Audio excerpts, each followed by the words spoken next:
parece si... que nace en Polonia y hoy se ha hecho en Argentina desde el 2019 y hoy presentamos a investigador, profesor, Cristiana Cianfante, que va a hablar del resultado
Sí.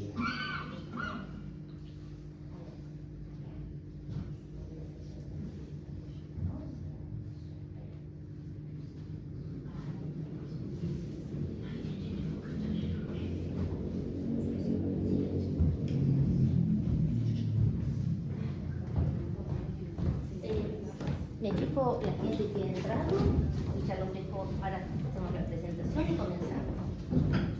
Bueno, buenas tardes a todos, bienvenidos al Museo Mitre. Veo muchas caras nuevas, así que espero que se incorporen a nuestro público, a nuestros seguidores, a nuestros usuarios. Estamos muy felices de recibirlos.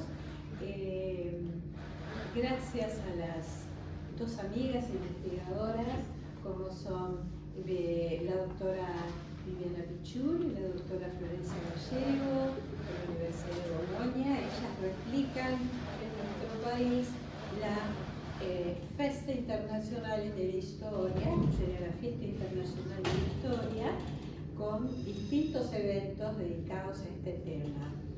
En esta ocasión somos protagonistas de una instancia de realmente un lujo al tener a un especialista de estos quilates como es el doctor Pierre-Antoine Fabre de París, quien en este caso va a presentar un libro, y también tenemos a su editor que es Andrés Telesca.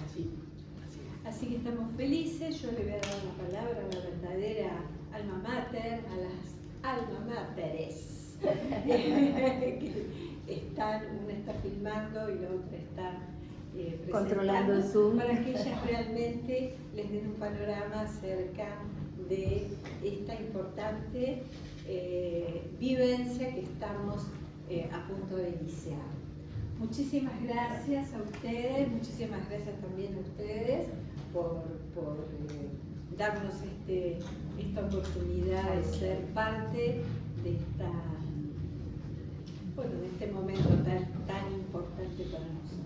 Así que bueno, las dejo con ella. Bien, bueno, gracias por venir numerosos. Veo caras amigas, varias, así que esto es muy bueno porque significa que desde el 19 que hacemos la Fiesta Internacional de la Historia, esta es una iniciativa que ha gustado y veo gente conocida que ha vuelto.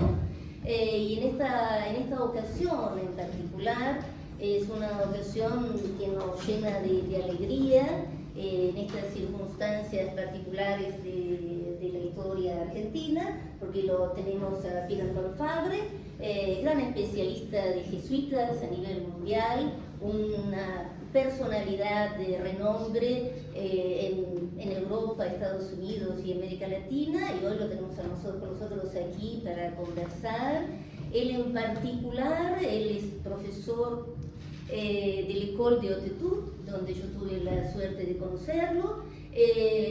Nos conocimos también en Roma, ¿no? Yendo una vez a comer cerca del archivo de los jesuitas, ¿verdad? Que en un lugar muy particular, cerca del río, así que bueno, tengo muchos recuerdos con Pierre, que me dirigió mi tesis de doctorado, y es muy generoso.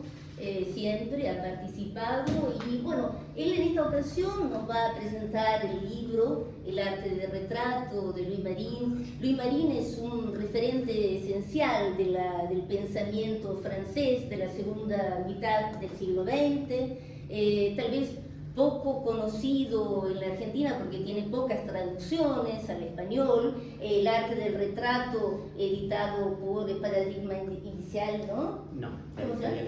está dentro de la colección Paradigma Inicial de la editorial SB. Bueno, habló una persona, un hombre que sabe mucho, que es el director de la editorial, por eso Andrés Telesca está sentado al lado de Pierre Antoine Fabre. Después él nos va también a hacer una breve introducción. Este libro es un libro sumamente rico que nos entrega un Louis Marin que no es conocido en la Argentina, puede abrir puertas a nuevas investigaciones, que es eso lo que nosotros queremos, y todo esto lo hacemos en el marco de la Fiesta Internacional de la Historia. Yo les transmito los saludos del director de la Fiesta Internacional de la Historia de la Universidad de Bolonia, el profesor Don Darini, que les manda saludos a todos. La fiesta, para los que es la primera vez que están aquí, es un lugar donde se tiene que tener conciencia que la historia la hacemos todos, que todos somos protagonistas de la historia, no solamente aquellos que nos gobiernan o los personajes, todos, como hormiguitas sin saberlo, movemos la rueda de la historia. Y hacer la fiesta de la historia entre grandes especialistas, estudiosos y los protagonistas silenciosos que somos todos, es justamente crear comunidad para tomar conciencia de que todo depende de nosotros día a día, y que la gente apasionada de la historia se puede encontrar juntando niveles diferentes de conocimiento histórico, de intereses diferentes, pero crear comunidades de estudio, crear lazos nuevos. Y hablando de lazos nuevos, también, dado que Pierre Antoine es un gran especialista de jesuitas, vamos a lanzar, aprovechamos hoy justamente para lanzar el primer paso del Centro de Estudios Jesuíticos. El Centro de Estudios Jesuíticos va a convocar a todas aquellas personas, estudiosos, estudiantes universitarios, del profesorado, que tengan el interés de acercarse a los estudios jesuíticos. Mi experiencia como docente en Buenos Aires me ha demostrado que hay muchos estudiantes universitarios que descubren el área de estudio de los jesuitas y se enamoran, se sienten cautivados. La pasión por los jesuitas ahora no se las voy a contar porque si no los voy a aburrir, pero son personajes, son grandes intelectuales en general, no solamente religiosos, no solamente místicos, ¿no? O sea, hay grandes personalidades, grandes científicos, arquitectos, y estudiarlos es abrir una puerta al mundo moderno. Y esa puerta al mundo moderno es ayudar a abrirla un poquito, es el objetivo que se propone el Centro de Estudios Jesuíticos, que vamos a coordinar Florencia Gallego y yo, pero es una convocatoria abierta a todos los que quieran. Tenemos especialistas italianos de la Universidad di Torino, de Bolonia, de Urbino, que han adherido a la iniciativa del Centro de Estudios, y lo que vamos a intentar es establecer un puente de comunicación y de contacto. Y lo que hacían los jesuitas, redes de conocimiento. Vamos a ayudar a abrir un poco esa puerta. Pero sobre todo los dejo, porque el que tiene que hablar ahora es Pierre Antoine, sobre el maravilloso libro que tenemos acá, El arte del retrato, y Andrés Telesca, ¿verdad? Sí. Pero la convocatoria queda abierta para todos. Así que el Centro de Estudios Jesuíticos comienza ahora gracias a tu conferencia. Gracias. Y sobre todo, una cosa que me importa, no lo dije, que la CIEG, la Sociedad de Estudios Jesuíticos a nivel internacional, presidida por Pierre Antoine, va a ser obviamente nuestra alma mater. A partir de allí nace el Centro de Estudios Jesuíticos. Nosotros somos el nodo argentino. Me había olvidado lo más importante. Vos fíjate. Bueno, gracias a todos y los dejo con Pierre. Yo simplemente un saludo y un agradecimiento, una mínima presentación, porque la presencia de Pierre Antoine aquí es demasiado extraordinaria como para ocupar su tiempo. Hay otros dos hechos extraordinarios. Una, su presencia aquí, realmente gracias, porque el contexto no lo favorecía, ¿no? el que nos tocó hoy en día. Y la tercera cuestión extraordinaria es propiamente el libro, porque el trabajo que hizo Pierre Antoine es fabuloso, porque no tiene una contraparte en francés, ¿no? Esta es una obra que, a partir del proyecto que desarrolló, que llevó bastante tiempo y bastante erudición, y que tuve el honor de poder compartir paso a paso con Pierre mientras iba tomando sus decisiones, no tiene equivalente en francés, y es una obra tan única, tan especial, que justamente en esta previa conversación definimos la segunda etapa del proyecto, que es hacer la traducción del francés al inglés, ¿no? Aprovechando esta selección presente. Es una obra que no solo enorgullece a la editorial SB, que ahora cumple 25 años, sino también de la colección que forma parte, la colección Paradigma Indicial, que dirige el doctor Guillermo Wilder, ¿no? Quien ha permitido este encuentro, como decíamos, extraordinario. Pierre, yo no voy a... Teníamos pensado hacer una mini introducción, pero mejor cedemos directamente la palabra a Pierre Antoine, y vuelvo a agradecerles su presencia aquí.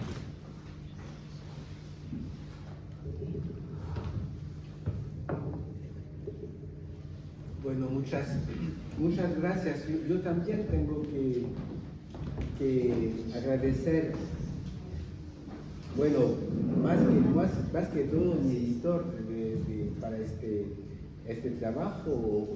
Lo hago en nombre de Louis Marin, que es el autor de este libro, y de Guillermo Wilde, que fue el director de la colección en esta editorial, pero también de un doctorante mío, ahora doctor, que vive en México, Jorge Rizzo, que hizo la traducción de este conjunto de ensayos de Louis Marin.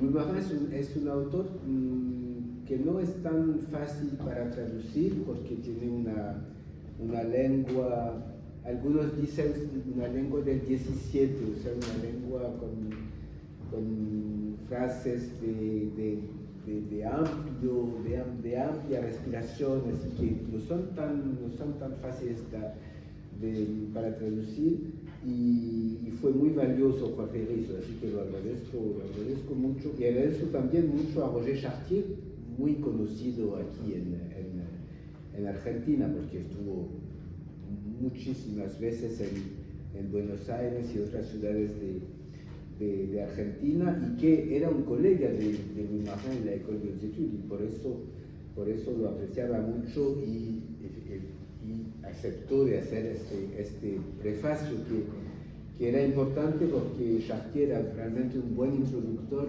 aquí para su colega. Y finalmente tengo que agradecer mucho para la organización de esta conversación de hoy. Después voy a decir por qué digo conversación. A Viviana Pichulo y a la señora directora del museo, que no conocía y que soy realmente muy feliz de conocer. Viviana Pichulo, que tiene aprovecho esta circunstancia para decirlo, porque tiene un doctorado en Bolonia que había acompañado y que está listo para ser publicado, hasta con un prefacio de mi parte, pero que todavía no salió. La criatura está lista. Así que Sí, bueno, sí, está hago una producida. llamada para que Sí, salga. sí, la criatura está a punto de nacer. Falta Por- solamente el papel. Porque además, lo digo porque además Viviana Pichul cuando preparó su doctorado era casi una pionera en este campo de estudios que ya se desarrolló mucho desde unos 10 años, que es el campo de estudios sobre los ex jesuitas, en particular del Río de la Plata, exiliados en Italia, y ocupó su doctorado no solamente al destino de estos ex jesuitas en Italia, pero también, y esto era más original aún, y permanece como más original, los vínculos entre estos ex jesuitas y los que habían quedado en el Río de la Plata, y que precisamente fueron los que finalmente organizaron, prepararon la vuelta de la Compañía de Jesús en Argentina en el siglo XIX. Así que era un trabajo muy valioso en un momento en el cual todavía alrededor del bicentenario de la supresión, de la restauración de la compañía del 2014, donde había todavía pocos trabajos sobre este periodo de la historia de la compañía, que era sobre todo hasta ahora concentrado sobre el antiguo régimen, sobre la que se llamaba antigua compañía. Así que bien, este fue un trabajo muy bueno, y tengo que decir que efectivamente Louis Marin fue mucho traducido en inglés, en alemán, en italiano, en japonés también, porque como especialista de Pascal fue muy temprano traducido en el Japón, donde hay muchos equipos especializados sobre el tema pascaliano, sobre todo con la matemática de Pascal en particular, pero en español casi no era traducido, fuera de Destruir la pintura, que fue traducido hace mucho tiempo en España, pero quedaba como un hueco del espacio mundial oscuro, porque Marin, como saben, murió joven, murió a los 60 en el 92, y quedaba este espacio inmenso de las ediciones hispanoamericanas que no tenían la obra de Marin. Así que decidimos de tratar de empezar de llenar este vacío con este libro, y por eso este libro lo compuse, por eso es un libro original, porque lo compuse más bien como una especie de introducción a la obra de Marin en realidad, ¿no? para preparar quizás otras traducciones. Y lo que voy a hacer ahora sobre todo es de tratar de explicar por qué, para introducir esta obra de Marin, por qué me pareció muy conveniente el tema del retrato. Es esto lo que quisiera explicar. No voy a resumir el libro, no voy a resumir los artículos contenidos en el libro, porque esto los podrán leer, pero os quisiera indicar cuál fue el espíritu de la orientación hacia esta temática del retrato. Pero primero quisiera decir que estoy muy feliz que decía esta conversación, porque ojalá que después tengamos tiempo para que me hagan unas preguntas complementarias, si quieren otros detalles sobre otros aspectos de la obra de Marin, de la cual en realidad me ocupé mucho, porque como fui su alumno y que, como decía, murió joven, después yo con unos de sus alumnos también, antiguos alumnos, hicimos todo lo que podíamos para que la obra siga produciéndose, en particular con muchas reuniones de artículos que Marin no había tenido el tiempo de reunir en el momento en el cual murió. Así que puedo quizá responder a otras preguntas después. Pero quisiera decir que estoy muy contento de que esta conversación tenga lugar en un museo, porque imagínense que el último artículo que publicó Marin en una revista que era muy famosa en los años 90, que era la revista Traverse del centro Beaubourg, que es un centro de arte contemporáneo que era muy famoso, que ya cesó, pero que era muy famoso en esta época. Y el último artículo que publicó Marin se llamaba Acontecimientos de Contemporaneidad, y era en particular el recuerdo de su juventud, digamos del final de su adolescencia, porque vivía en la ciudad de Grenoble, en provincia, y recuerda una visita al Museo de Grenoble, que es un museo como estos museos en las ciudades de provincia francesa, con unos cuadros, unas colecciones de cuadros frecuentemente importantes. Y precisamente en este museo hay un cuadro de Philippe de Champaigne, que fue uno de los pintores que ocupó quizás más intensamente a Louis Marin, porque consagró un libro entero a Philippe de Champaigne, ou La présence cachée, o La presencia escondida, que fue uno de sus últimos libros publicados, el vivo. Y en este museo hay un cuadro de Champaigne que se llama un cuadro sobre Juan Batista. Y llamaba este artículo Acontecimientos de Contemporaneidad, porque es un cuadro, no sé si lo tienen en mente, donde hay en el primer plano hay un Juan Batista que está diseñando al fondo del cuadro un pequeño perfil, que es el perfil de Jesucristo, que se está adelantando, pero que está muy lejos del fondo del cuadro. Y el precursor, Juan Batista, está diseñando esta figura que está por llegar hasta nosotros, que está por llegar hasta la parte anterior del cuadro, o sea, hasta el borde del cuadro, o sea, hasta nosotros ahora. Y Marin llamaba esto un acontecimiento de contemporaneidad, porque era como si en su pensamiento Philippe de Champaigne había producido este encuentro inminente de Jesucristo con el que estaba mirando el cuadro, ¿no? Y este tipo de acontecimientos de pintura que interesaban mucho a Louis Marin. Y quería también recordar este cuadro, porque para decir también que una cosa muy importante en la obra de Marin y que inspiró mucho este libro es el hecho que Marin se ocupó al mismo tiempo, al mismo nivel y desde el principio de textos y de imágenes. Y cuando se tiene una idea, uno que tiene una idea así un poco lejana de la obra de Marin, tiene la impresión que sus primeros trabajos fueron dedicados a Pascal precisamente, y a la lógica de Port-Royal, que era el ambiente.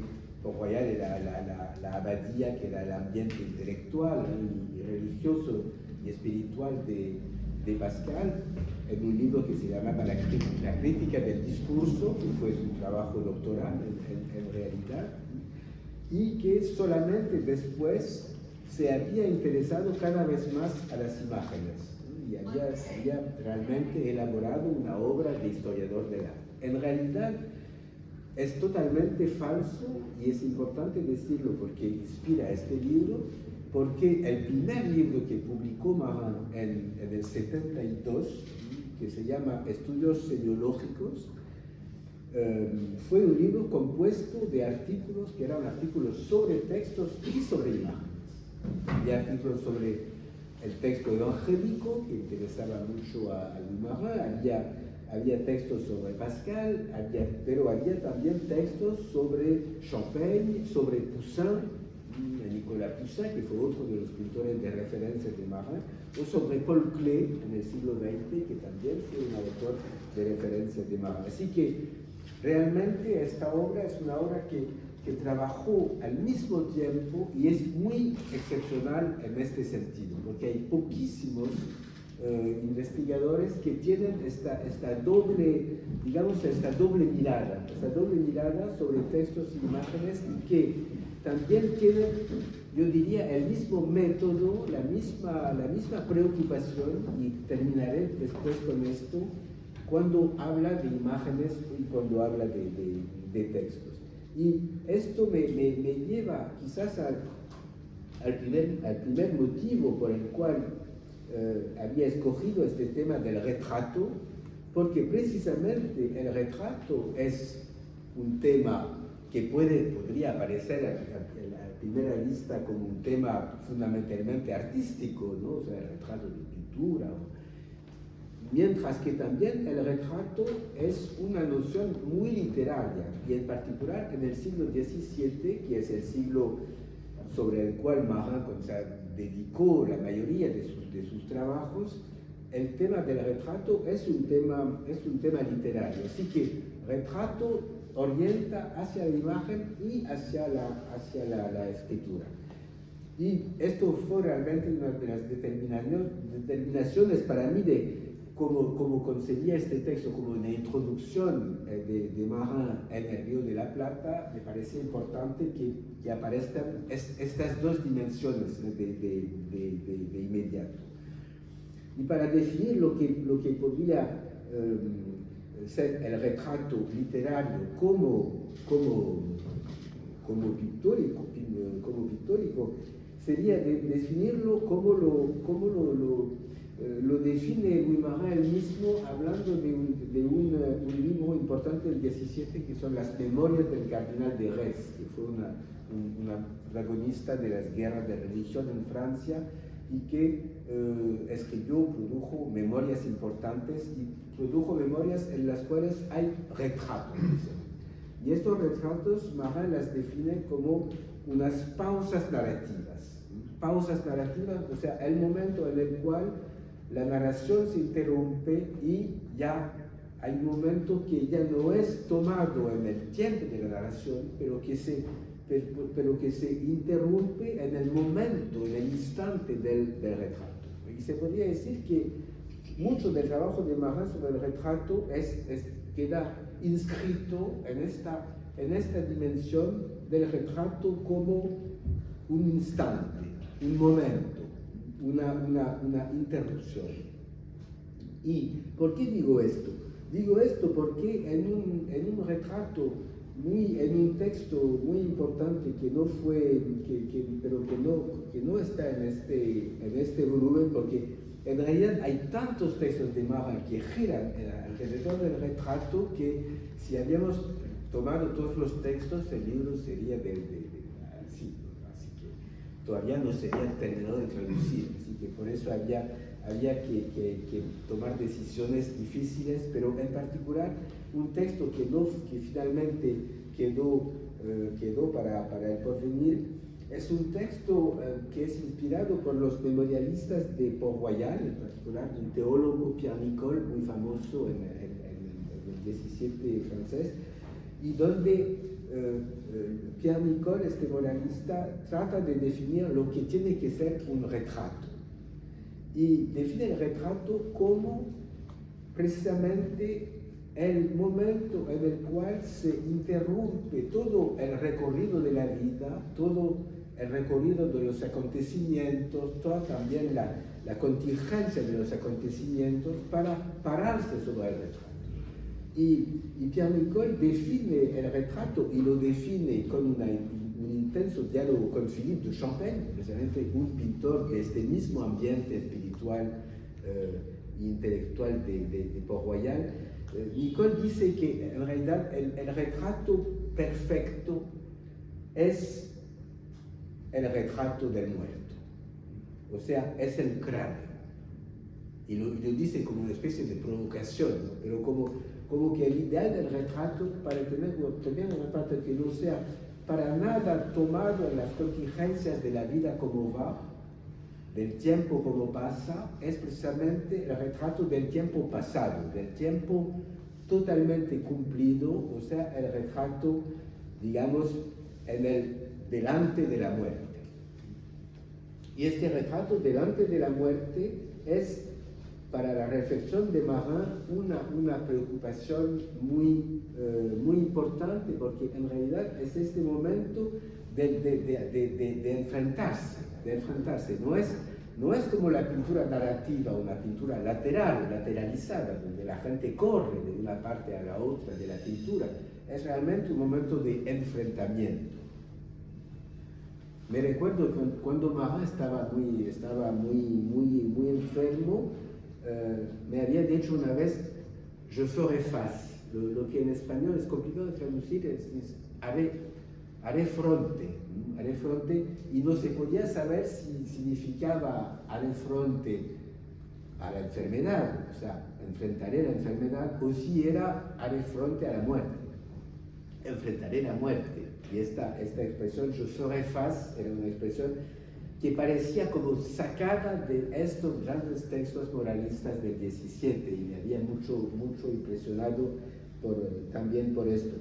Pero para decir que el retrato es realmente una figura fundamental de la imagen.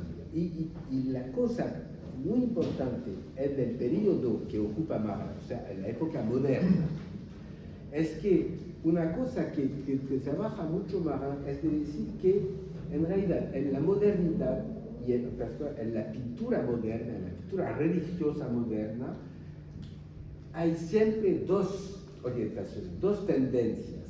Una tendencia para la imagen narrativa y una tendencia para el retrato. Y como ven inmediatamente, sin que tenga necesidad de decirlo, el retrato lleva una tradición muy antigua, que es precisamente el icono, o sea, el retrato tal como se hizo y se pretendía que era de origen divino, o sea, los primeros retratos bizantinos, ¿no? Que tenían esta herencia divina, y que después progresivamente fue como transbordado, fue como acompañado con otro tipo de imagen, una imagen narrativa, una imagen que producía no el retrato del santo, sino la vida del santo. No el retrato de la Virgen, sino la vida de la Virgen. Pero lo que dice Marin es que en realidad hay como una rivalidad permanente entre estas dos instancias pictóricas, la del icono de herencia bizantina y la imagen de formación, de desarrollo occidental, ¿no? Después a partir del momento medieval. Pero en realidad nunca cesó la competencia entre estos dos modelos. ¿Y por qué esto interesa tanto Marin? Porque en realidad yo diría que hay dos motivos. El primer motivo es que en la época moderna tiene un papel importantísimo en la vida religiosa, digamos, de la época moderna, la figura del santo. Y la figura del santo, tal como la define muy atentamente el Concilio de Trento y lo que sigue el Concilio de Trento, las disposiciones de los papas para la promoción de los santos. Y en este punto hay un momento fundamental que es la elaboración del retrato del santo, precisamente.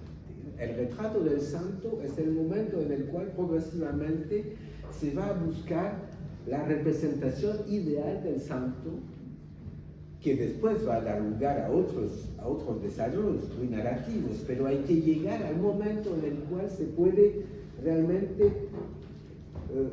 aislar o identificar propiamente la figura del santo. Y la figura del santo, y esto es un punto que interesaba mucho a Marin y que sale en diversos de estos textos, la figura del santo es muy frecuentemente salida de la máscara del santo muerto. se saca una máscara y con esta máscara se hacen retratos. Y es estos retratos que van a ser como la figura del santo. Y por eso no decía por nada antes que el retrato tenía que ver con la muerte, fundamentalmente, en el pensamiento de Marat.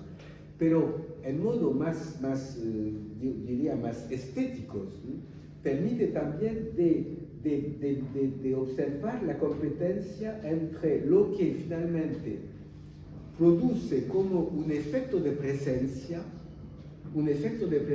porque es el icono bizantino, como en la leyenda del icono bizantino.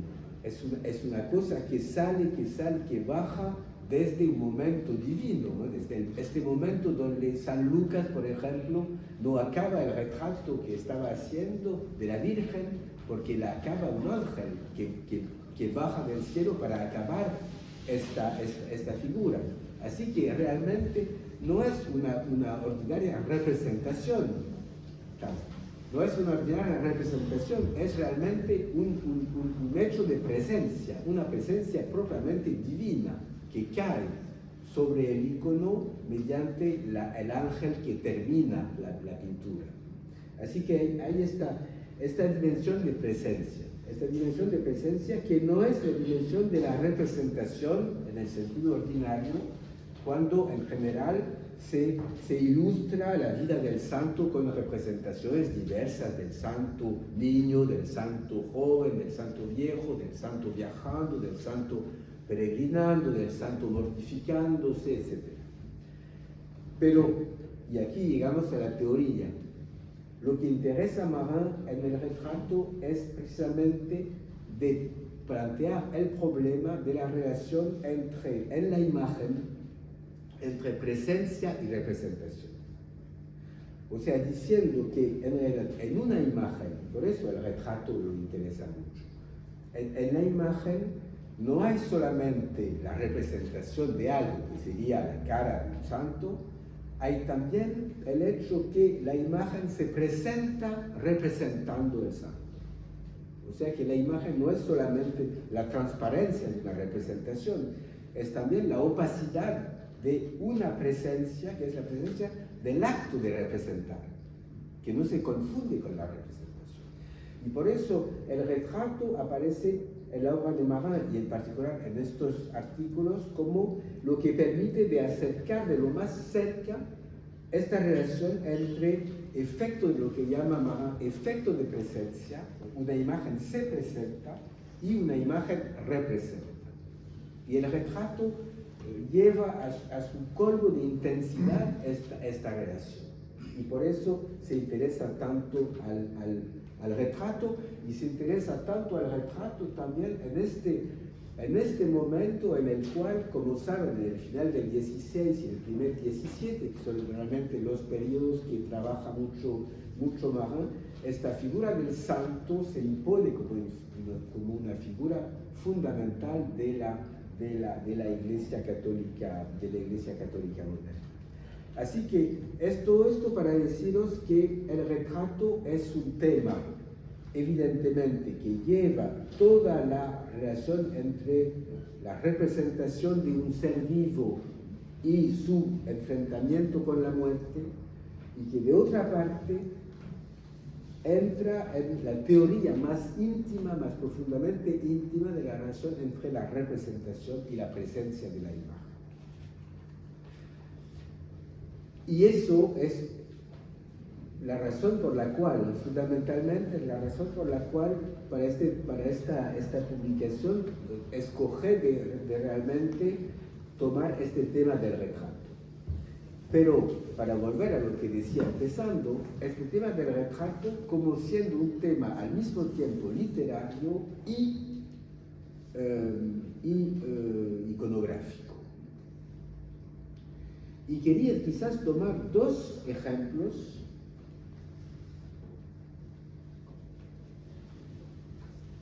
de esta doble vida, de lo que Marat llamaba esto sustancias semióticas heterogéneas, de tratar al mismo tiempo de estos dos tipos de manifestaciones. Así que voy a tomar solamente dos ejemplos, uno literario, digamos, pero no totalmente literario, y uno iconográfico. El primer ejemplo es el hecho que lo que puede sorprender, pero en este libro Marin se ocupa en particular de la utopía. De la utopía y en particular el término propio de utopía, que es el libro que publica Thomas More, un humanista del primer 16, que es sobre la isla de Utopía.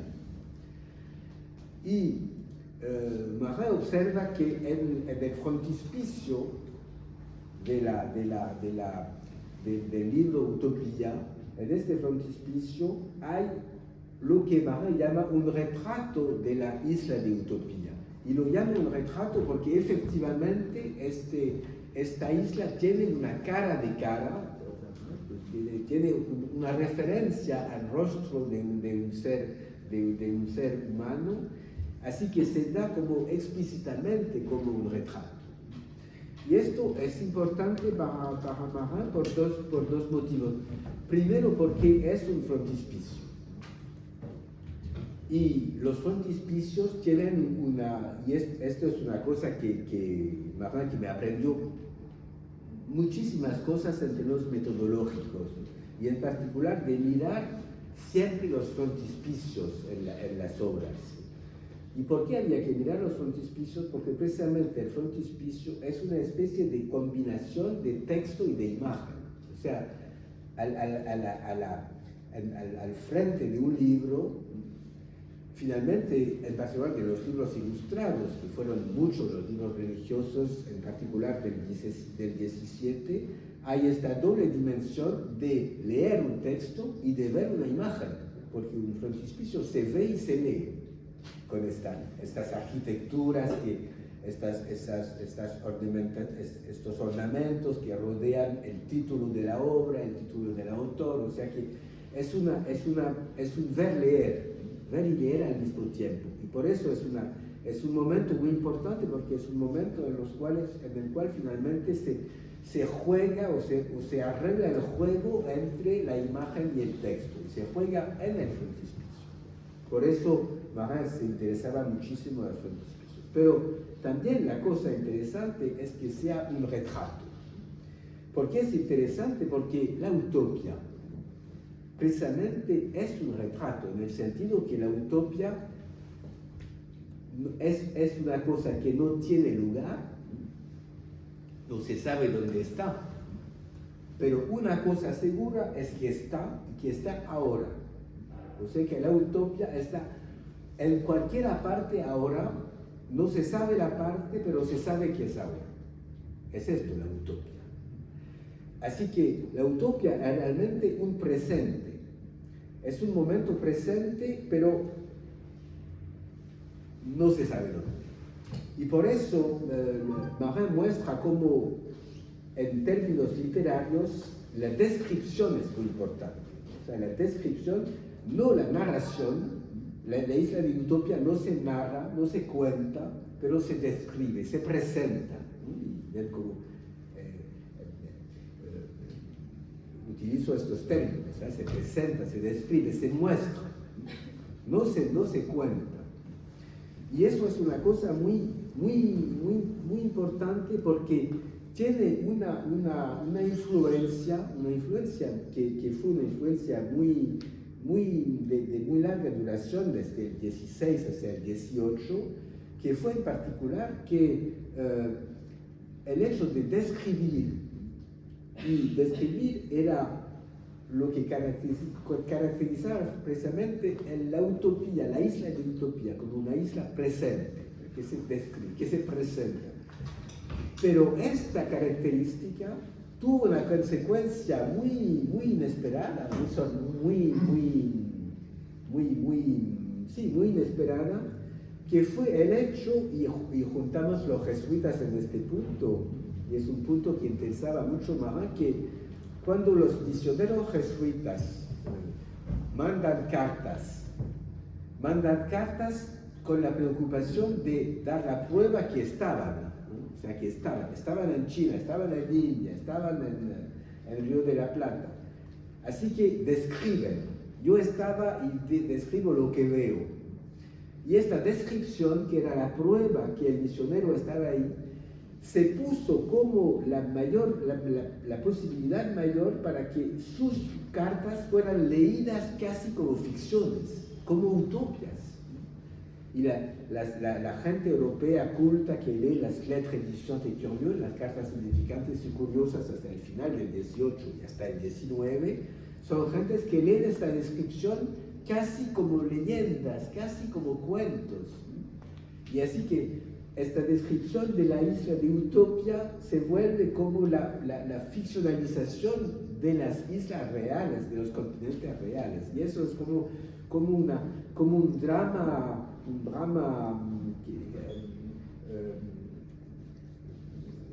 casi gramatical, ¿no? Sintáxico, que abraza los los siglos de la época moderna, y por eso Marin se interesaba mucho a estas dimensiones de la descripción. Así que, al mismo tiempo, como ven, yo a este punto hablé casi únicamente de literatura, o sea, fuera del frontispicio, este lugar de encuentro, texto-imagen, es pura literatura, hasta que las descripciones de los pobres misioneros se puedan leer como hechos literarios, como aventuras literarias. Pero voy a tomar un segundo ejemplo, esta vez realmente con la imagen. Este segundo ejemplo es un ejemplo es como Louis Marin tenía unos tótems, o sea, imágenes a las cuales volvía muy regularmente, porque eran para él como imágenes emblemáticas de su trabajo, de su reflexión. Y esta imagen es el retrato de Luis XIV, por un pintor muy famoso de la corte de Luis XIV, que es Hyacinthe Rigaud. Y el retrato de Luis XIV es un retrato que tuvo una enorme influencia como retrato del rey en toda la cultura iconográfica del siglo XVII. ¿Y por qué interesaba tanto Louis Marin este retrato? Primero, porque era un retrato.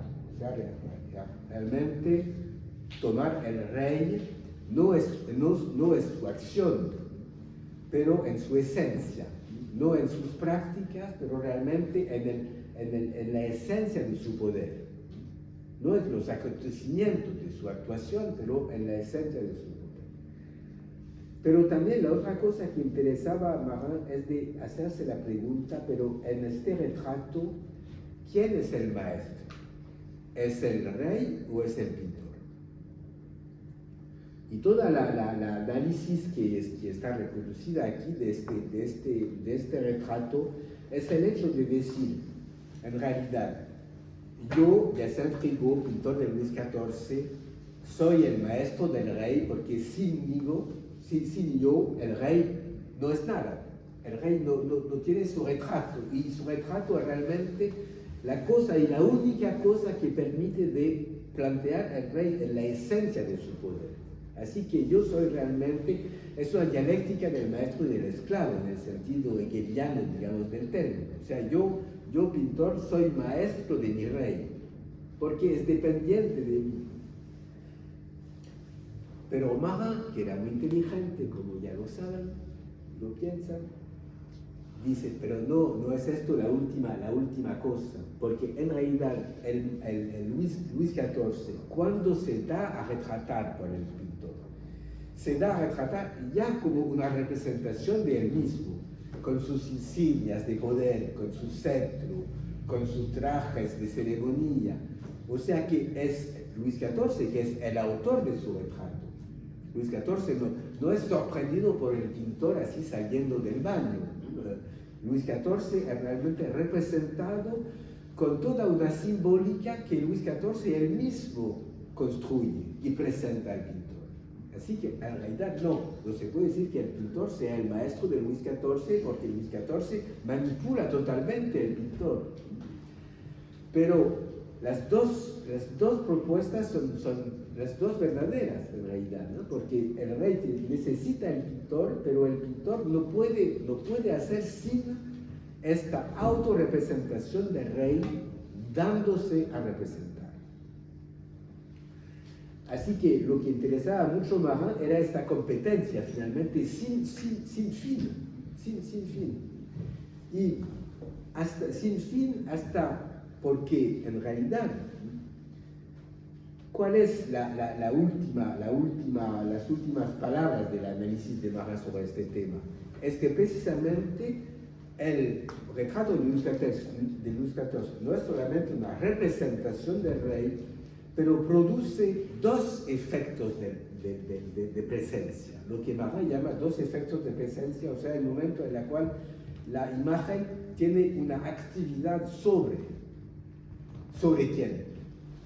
Primero, sobre el pintor, que es el primer espectador de su pintura.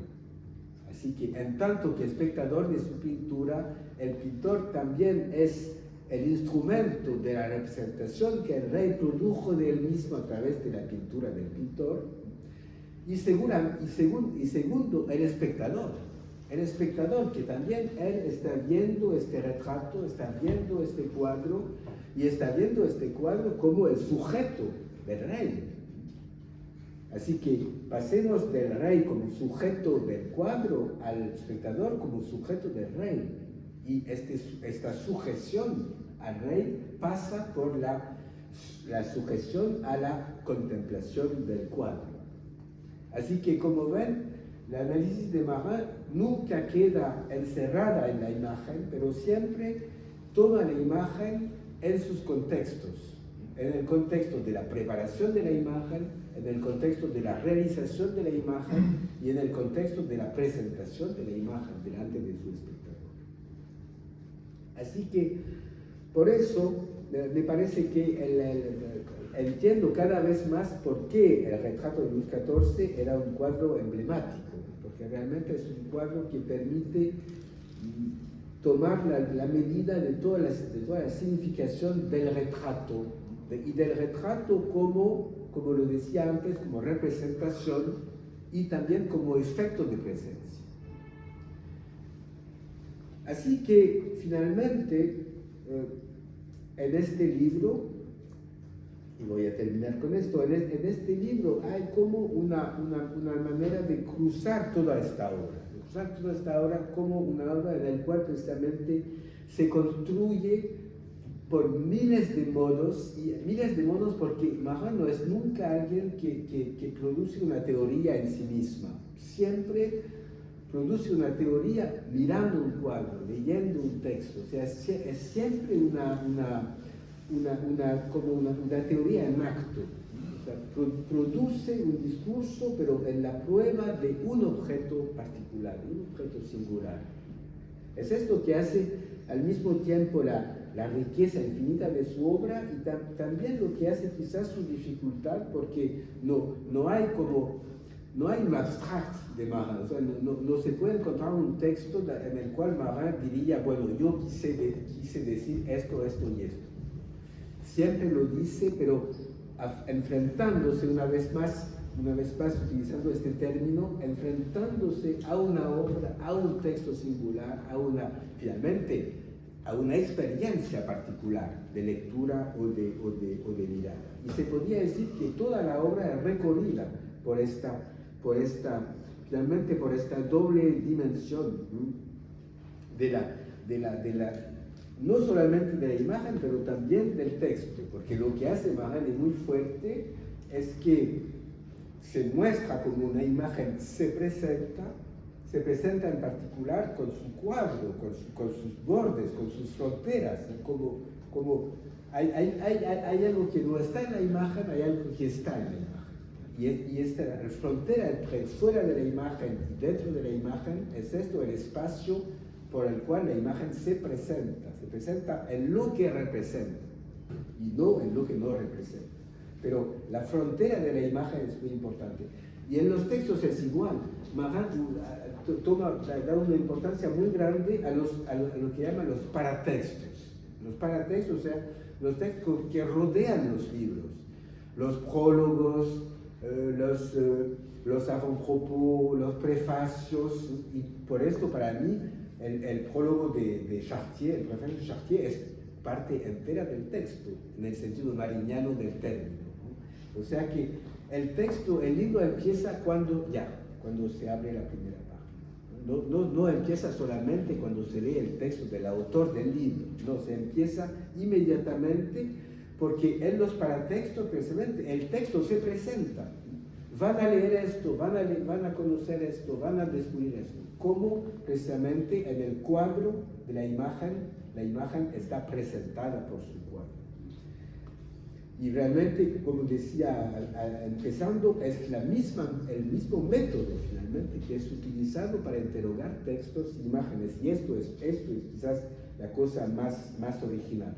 Pero más original aún su consecuencia, porque la consecuencia de este mismo método es que finalmente no hay nunca una dominación ni del texto sobre las imágenes, ni de las imágenes sobre los textos. Son estas dos sustancias heterogéneas, como decía, pero que tienen una competencia, una validez que hace que son realmente a igualdad. Y esto tiene una importancia disciplinaria enorme sobre la singularidad de este autor, porque significa que no hay dominación de los textos sobre las imágenes. Es decir, que en una cierta forma Marat no es un historiador, porque los historiadores, muy generalmente, son personas que trabajan con fuentes, con textos, y las imágenes ilustran. El historiador pone imágenes en su texto para el adorno, pero en realidad fundamentalmente el historiador no toma el texto la imagen como una fuente por sí misma, la toma como una ancillaria relativamente al texto. Así que por eso se podría decir, Marat no es un historiador, con esta manera de pensar, pero tampoco es un historiador del arte, porque un historiador del arte se interesa más a las imágenes y convoca los textos como fuentes, como complementos documentales, como archivo, como la imagen fue construida, cómo fue comprada, cómo fue vendida, etc. Así que Marat no es un historiador y no es tampoco un historiador del arte. Por eso quizás se sigue frecuentemente llamándolo filósofo, que lo que fue al principio, que su formación es puramente filosófica, pero la paradoja grande es que nunca produjo ningún libro de filosofía, produjo puramente libros de historia y de historia del arte, pero tomando precisamente historia del arte como dos disciplinas en las cuales se tiene que interrogar el mundo de las representaciones tal como nos llegaron a nuestros antepasados, tal como nos llegan a nosotros, o sea, en este mundo de representaciones donde imágenes y textos no son dominadas o dominantes, pero son equivalentes para realmente que los podamos estudiar en su fuerza específica, en sus efectos específicos. Y esto es la grande lección, finalmente, me parece, de Louis Marat. Yo podría decir, para terminar, que el hecho que es que para mí Marat que permanece con una actualidad muy fuerte, es que yo diría que es un semiólogo inquieto. Fue un semiólogo en el sentido que perteneció totalmente a la generación donde la semiología fue muy fuerte, en Francia en particular, en los años 60 y 70. Pero fue un semiólogo inquieto porque siempre condujo una reflexión sobre el signo. O sea, tomando el signo no solamente como una convención para diseñar una cosa, pero también como teniendo una sustancia propia que es lo propio, por ejemplo, de una aproximación poética al signo. Cuando leen un poema, no leen solamente una palabra convencional que designa una cosa, pero oyen una palabra en su contenido propio, en su sonido propio, en sus resonancias propias. Así que se podría decir que Marin fue un poeta del siglo en este sentido, así que nunca concebió una relación instrumental con el siglo. Y lo mismo con la imagen, porque la imagen no era una ventana abierta sobre el mundo, como decía Alberti, el famoso teórico italiano del siglo XVI, pero seguramente siempre concibió la imagen no solamente como una ventana abierta, pero también como alguien que nos mira, no solamente algo para mirar, pero alguien que nos mira presentemente, que nos mira a nosotros que la miramos.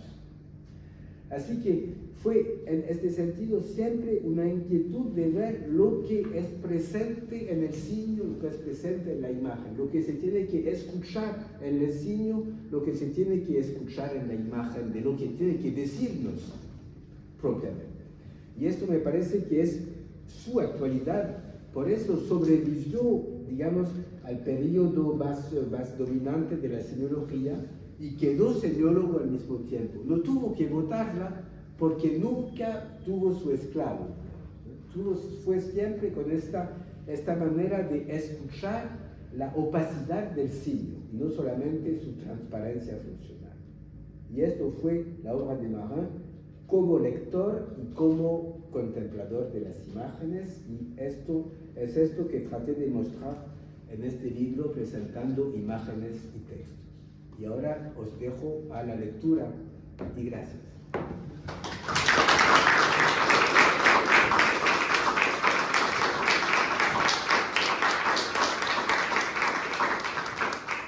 ¿Quieren hacer preguntas, intervenciones?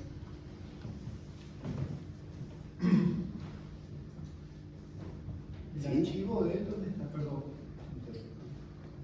¿El archivo de él está en donde? ¿En una universidad? El archivo está en un lugar muy excepcional en Francia que se llama el Instituto de Memoria de la Edición Contemporánea, que es cerca de Caen, en Francia, se llama l'IMEC, y todo el archivo de Marin es depositado ahí. Y tengo que decir que con mi compañero Alain Cantillon, que es especialista de Pascal, que fue un alumno de Marin también, durante 2 años, fuimos 2 días al mes en esta ciudad de Caen, bastante lejos de París, para hacer el inventario de este archivo. Porque era un archivo totalmente, porque como murió de un cáncer bastante rápidamente, digamos, el archivo no era para nada organizado, lo había dejado así. Así que tenía que organizarlo para que pueda ser consultado, y esto fue un trabajo enorme, pero que también nos aprendió muchísimo de la manera que tenía Marin, y en particular una cosa muy impresionante, que era precisamente el hecho de siempre estar con objetos particulares. Por ejemplo, para este cuadro este retrato de Luis XIV, o para unos cuadros de Poussin, o para unos cuadros de Champagne, hay como quizás 12 artículos de Marin sobre el mismo cuadro.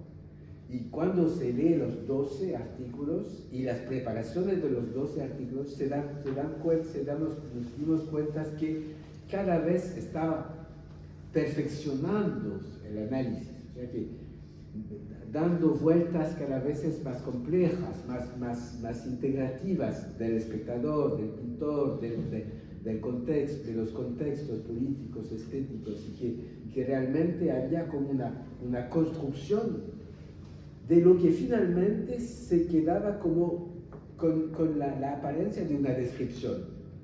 Pero la descripción era el resultado de un montón de interpretaciones sucesivas hasta llegar realmente a la trama, en el punto en el cual parece que sea una descripción del cuadro, mientras que es el resultado de años de trabajo para lograr describir un cuadro.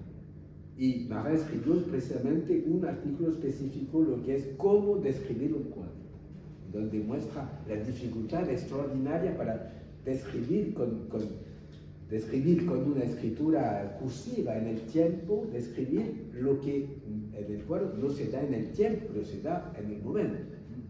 Un cuadro se ve de una vez, se puede ver 1000 veces, pero se ve de una vez, y cómo se puede alcanzar a describir un cuadro en el tiempo del análisis. ¿Por dónde empezar? ¿A dónde empieza un cuadro? ¿Al centro, a la derecha, a la izquierda, abajo, encima? Todo ese tipo de problemas, y son problemas que cuando se estudia cuando se trabaja con el archivo, se ve toda la complejidad de este tipo realmente de metodología. Así que fue un gran provecho hacer este trabajo. Fue un gran trabajo, pero también un gran provecho. Y ahí está, y ahora está consultable, y además es un lugar es una abadía, ya que no hay monjas, son puros escritores muertos, no queda ningún monje, pero quedan edificios de una antigua abadía donde la gente puede venir a trabajar durante varios días, y hay una biblioteca junta, o sea que puedes trabajar sobre el archivo de Marin, o de Derrida, o de Danish, o de muchos que están. Derrida está por medio en Irwin, en Estados Unidos, y por medio aquí. Y a cada vez hay la totalidad de las obras imprimidas de estos autores en una biblioteca, así que puedes trabajar con el archivo, pero también con todos los libros. Es un lugar precioso, un poco lejos de Buenos Aires. ¿Queréis hacer una pregunta? Sí. Bueno, muchas gracias Pierre-Antoine por esta presentación, la verdad que me gustó mucho. Yo tengo dos preguntas para hacerte. Mi conocimiento de la obra de Maran es muy limitado, de hecho creo que leí solamente un artículo que es como una traducción parcial de 2 trabajos que se publicó en la revista Prismas acá en Quilmes, cerca de Buenos Aires, hace varios años. Sí, ese tiempo. Esta distinción entre descripción y narración en la obra de Maran no la conocía. Entonces lo que me pregunto es, en principio, si esta conceptualización de las 2 caras de la representación, ¿no? la representación y su efecto de presencia, si Maran la piensa como aplicable exclusivamente a los dispositivos que describen, como el retrato, como estos momentos más estáticos de los textos, o si lo aplica también a los momentos más cinemáticos, vamos a decir, de las imágenes o de los textos. Es decir, si la narración textual también se puede pensar con estas 2 caras, ¿no? Por un lado, esa cuestión. No sé si querés responder y después hago la otra, o hago la otra pregunta ahora también. Haz la segunda y yo respondo después. Ok. Y la segunda pregunta tiene que ver con la, vamos a decir, la recepción de Maran. Digamos, ¿cómo describirías, cómo presentarías vos la recepción, la circulación de la obra de Maran después de la muerte, sobre todo? Yo en Argentina tengo la sensación de que Maran entró exclusivamente a partir de las menciones que hace Chartier. Y eso me parece que derivó en una apropiación exclusivamente por parte de los historiadores, sobre todo de la historia cultural. No sé cuál sería tanto el lugar de Maran en otras disciplinas, y siento que a veces tal vez esta idea de representación y de las 2 caras a veces se interpreta, quizás es una sensación mía, como una parte de una suerte de imperialismo de los historiadores, un imperialismo metodológico por abarcar otras áreas. Pero yo siento que esto tal vez tenga que ver con que entró por el lado de la historia cultural, como historiador a partir de Chartier. No sé, ¿qué pensás vos de esto o de qué sucedió en otros lugares? Sí, sobre la segunda pregunta, sí, en cierta forma tienes razón, ¿no? Tienes razón en el sentido que es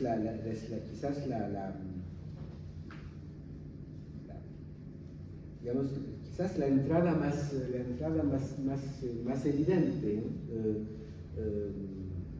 por un motivo muy preciso, que es el hecho que Marin fundamentalmente concentró su obra sobre el 17.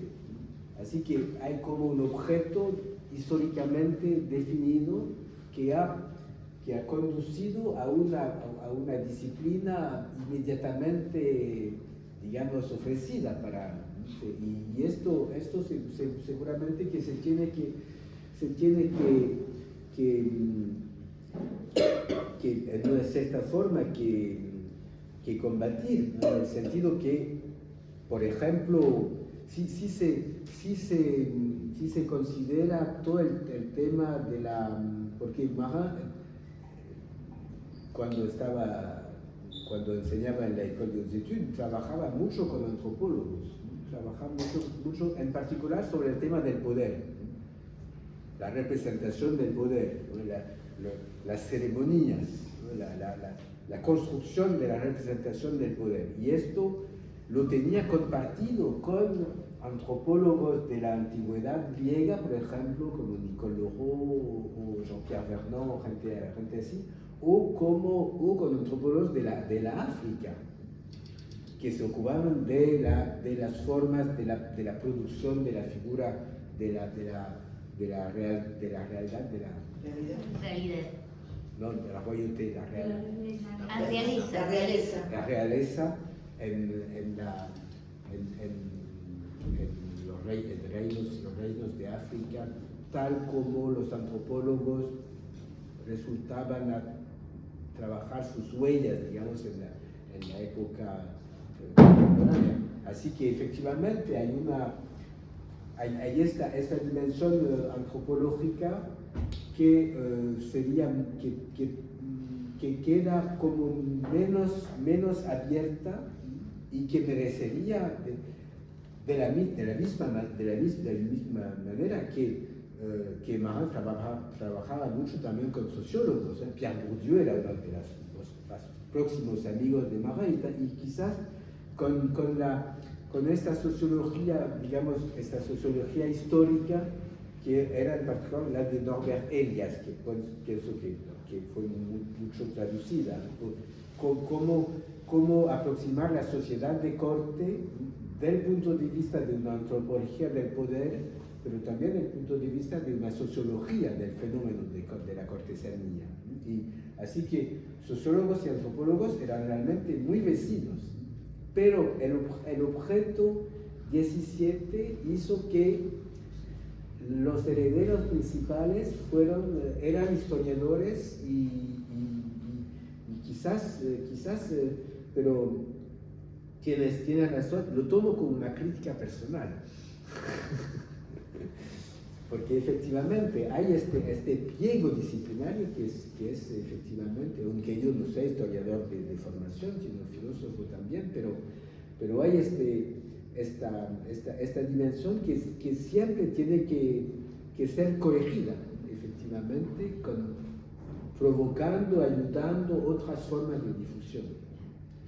Y para la primera pregunta es muy interesante, la primera pregunta también, porque yo decía finalmente, el retrato es quizás la figura que concentra totalmente esta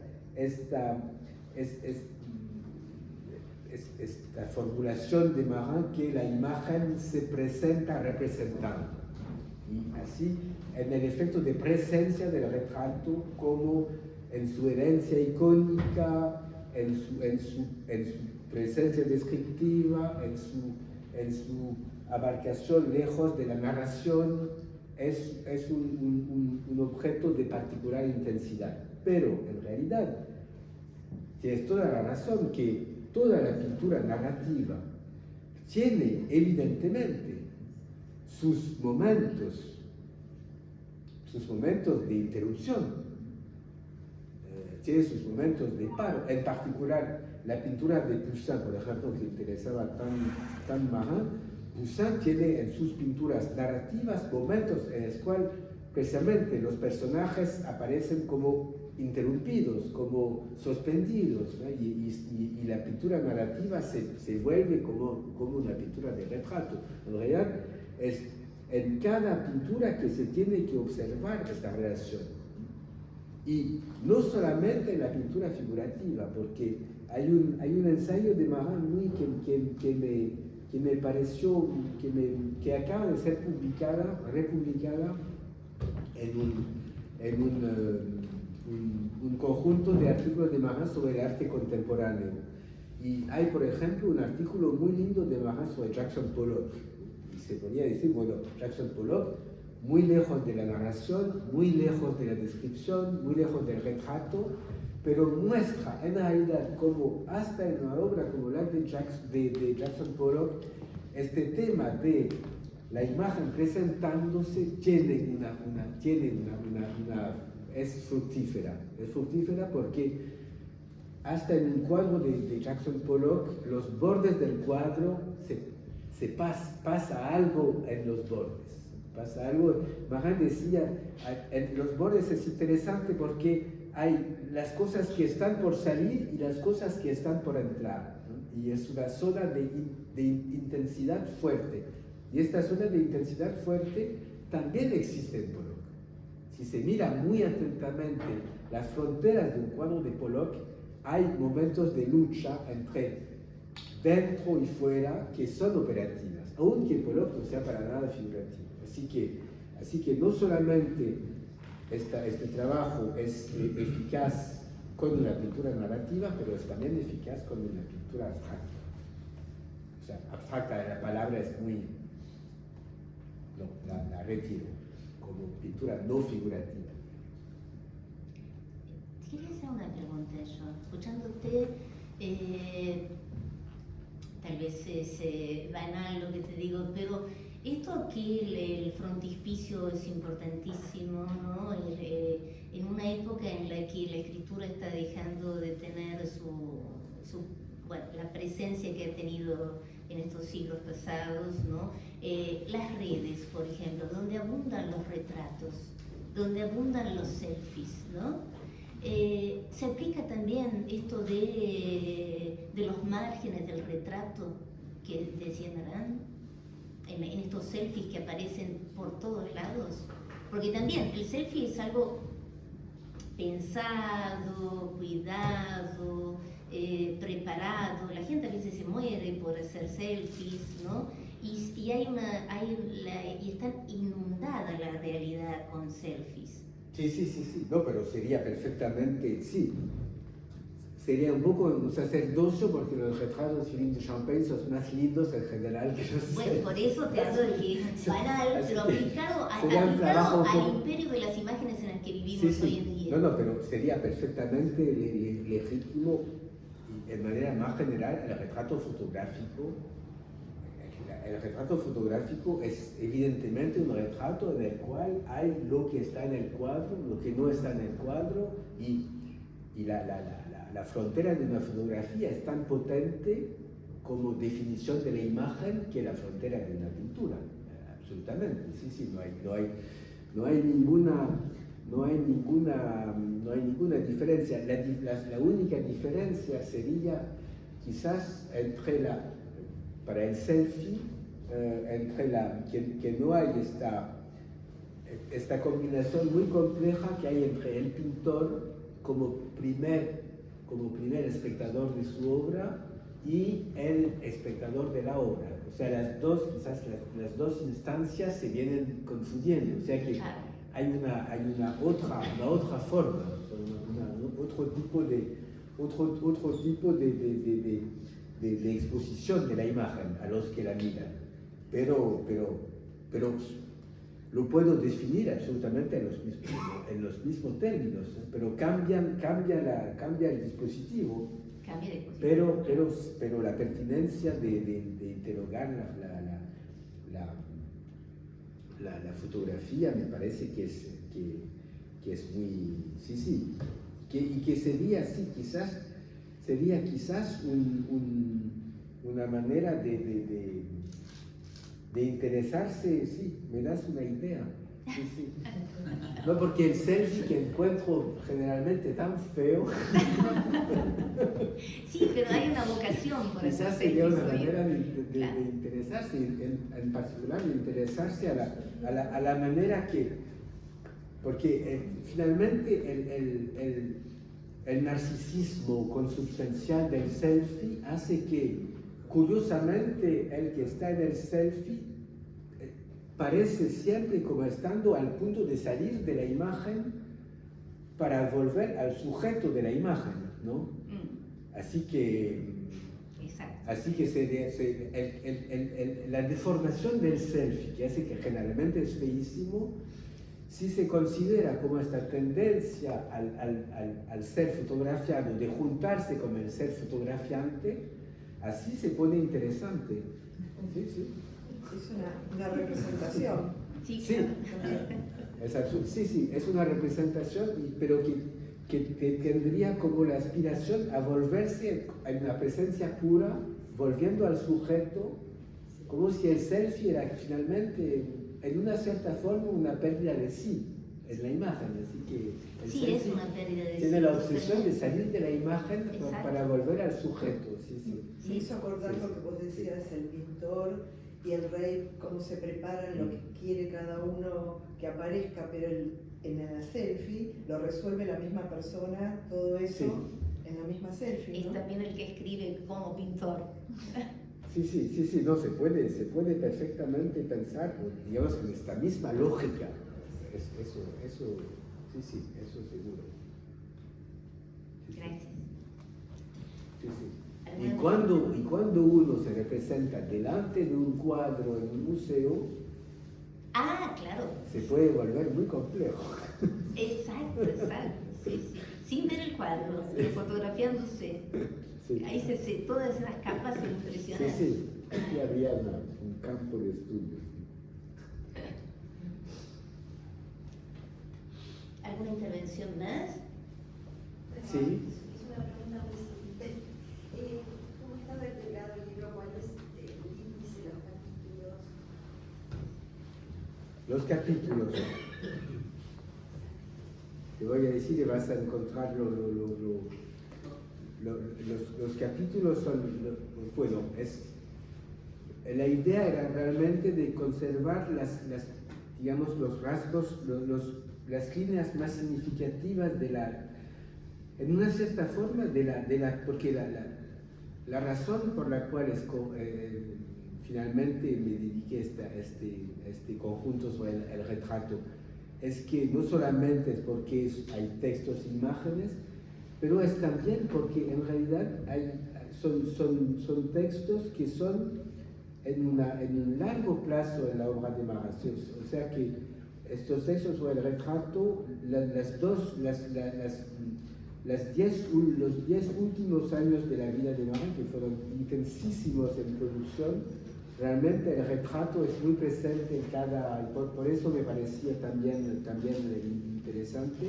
Y hay un capítulo sobre Montaigne, o sea, sobre un retrato literario por excelencia, ¿no? C'est moi que je peins, soy yo que pinto, o sea, trabajo sobre lo que Barral llama la figurabilidad del yo en los ensayos de... Hay un capítulo sobre los autorretratos de Poussin, los autorretratos siendo